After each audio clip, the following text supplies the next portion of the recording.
morning, or depending on when you're watching this, good afternoon, good evening, or good night. My name's Ross, and as always told, out of Voice of Radio.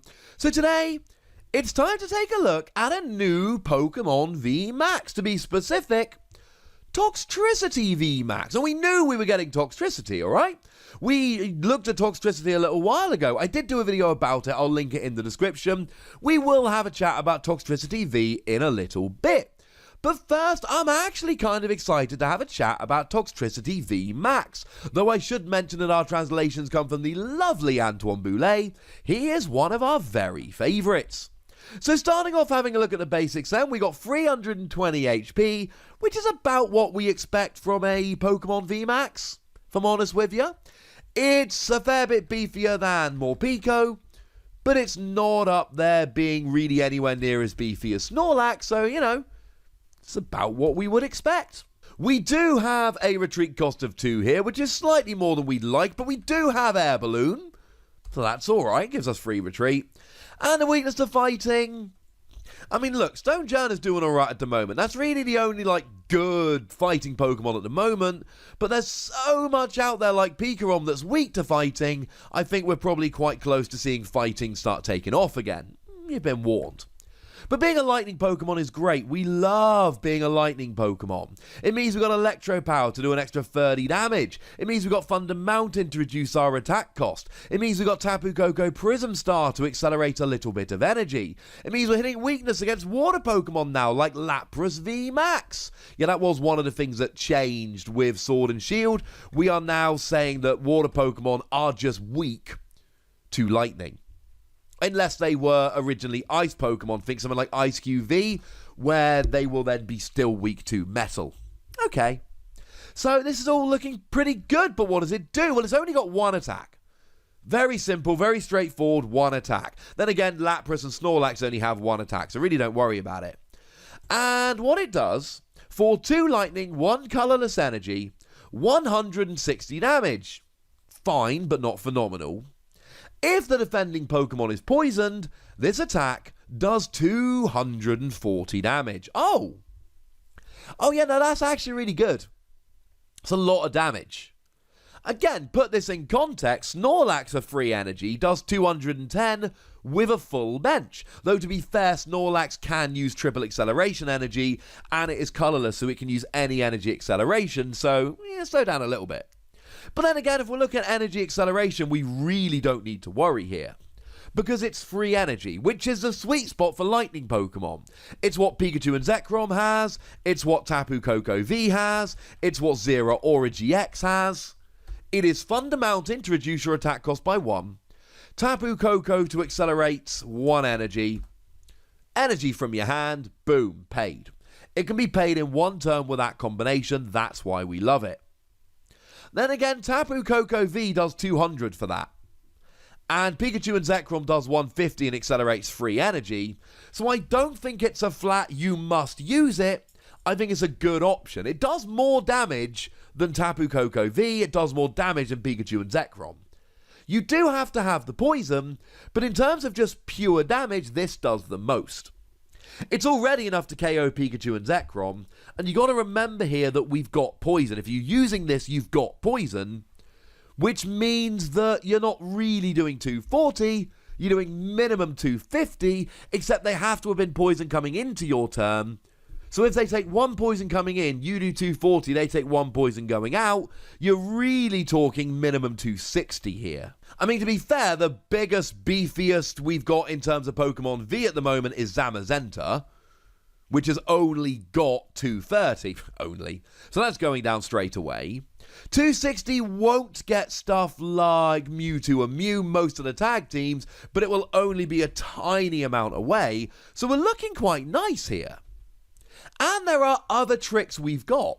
If you're going to be poisoning them, then consider playing the new Toxicroak that says that your opponent takes 2 more damage from poison between turns. And that does stack. 1 Toxicroak 3 for poison, 2 Toxicroak 5 for poison, etc. We've got the Muck from Team Up so that when they evolve or devolve, they don't get cured from poison. And we've actually got Dust Island as well, that if they use a trainer card to get out of the active, the new active Pokemon is poisoned instead, which is good because it means you can keep doing the damage. So we've got some really nice tricks for poison. The question is, how do we get poison on? Now, there's actually a weird subset of Pokemon whereby if they are damaged by an attack, they leave your opponent poisoned. So they attack you even if they KO they're poisoned, you then bring up Toxtricity VMAX and go nuts. We've got the Cacturn from Celestial Storm and the Cacnea from which it evolves. We've got the Quillfish from Sword and Shield. And then we've got the Stage 1 Dragalge from Forbidden Light, probably the worst option because it's going to rotate very shortly after this comes out. And also because it's a Stage 1. But I kind of like Quillfish. 1 colourless energy, 60 damage, but 70 if they're poisoned. That's kind of cool. And I do kind of like Cacnea and Cacturn, although again, they won't last too long after this comes out. I mean, Cacturn for 3 colourless energy, remember triple acceleration, 50 damage to any of your opponent's Pokemon. Kind of cool. They are options. Not saying they're the best options, I'm saying that they're options. Now, we do have Kogas Trap, which is just a supporter card that leaves your opponent's active Pokemon confused, but also poisoned. So we love the poison and we love the confusion. If they try and attack you, they flip a coin. If tails, they take 30 damage. Bearing in mind, you hit them for 240, plus they then take the 10 from poison. If you poison them on your turn, they're 250, not 260. And then if they flip tails on confusion, they're probably KO'd, unless you just KO'd them with the attack. So that's quite nice. But then we can look at abilities. Now, as it stands at the moment, we're not got great abilities here. We do have the Vileplume from Unbroken Bonds. Flip a coin. If heads, you can put any special condition other than paralysis onto them.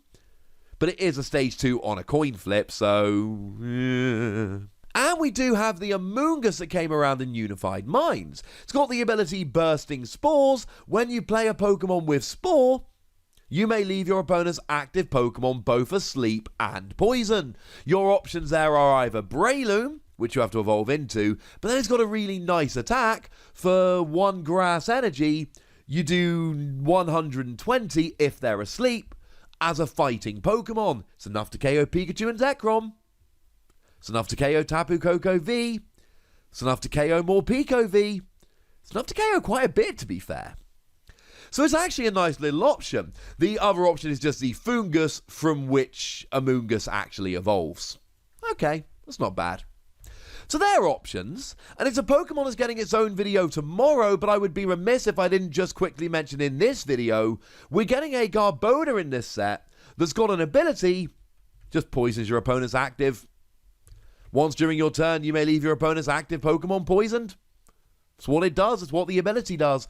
Again, we're going to do a proper deep dive into this in a video tomorrow. I don't think it's fair to do it properly in this video. It's a bit too much for one video. We're going to talk about it tomorrow properly, but it would be really disingenuous of me to not mention it in this video when I knew that it was coming. There must be a stadium in play, but come on. Play like any game in the current format, there's going to be a stadium in play. So Garbodor's probably your best option here, and then you're hitting 240 plus the poison. And then you've got things like Muck and Toxicroak and Dust Island, which can make all these things a lot more interesting, a lot more fun for you as a poison player. It's kind of fun. Now, to circle back to Toxtricity V for a moment, I'm not really loving it. I wasn't really loving it at the time. 1 colourless energy, attach a lightning energy from your discard pile to this Pokemon, but then you're accelerating 1 energy and then leaving you open to your opponent to have a free attack. It's not ideal. Free energy, 120 plus poison is fine, especially if you're then going to VMAX and go for it next turn. But the thing you really need to point out here, do you really want to use this attack over Tapu Koko or Pikachu and Zekrom? Personally, I don't. But I do think it's worth VMAXing. I think as a lightning deck, this is one of your best options now for big damage. You've just got to build in some way to poison your opponent. Garbodor's probably the best way to go here. Or maybe you just make a Toxtricity Garbodor Toxicroak deck. That would work. Or maybe you make a Toxtricity Amoonguss deck. That would work. And then you're playing around with special conditions and things could get very, very fun very, very quickly. As a side note, if you are playing around with special conditions, especially if you're using multiples of them, don't forget that we've actually got that really sweet Alolan Grimer from Team Up that for 2 colorless energy, and yes, it can use twin energy, it's a non-GX, non-V Pokemon, you do 20 damage plus 50 more for each special condition on the defending Pokemon. Really nice single prize attacker.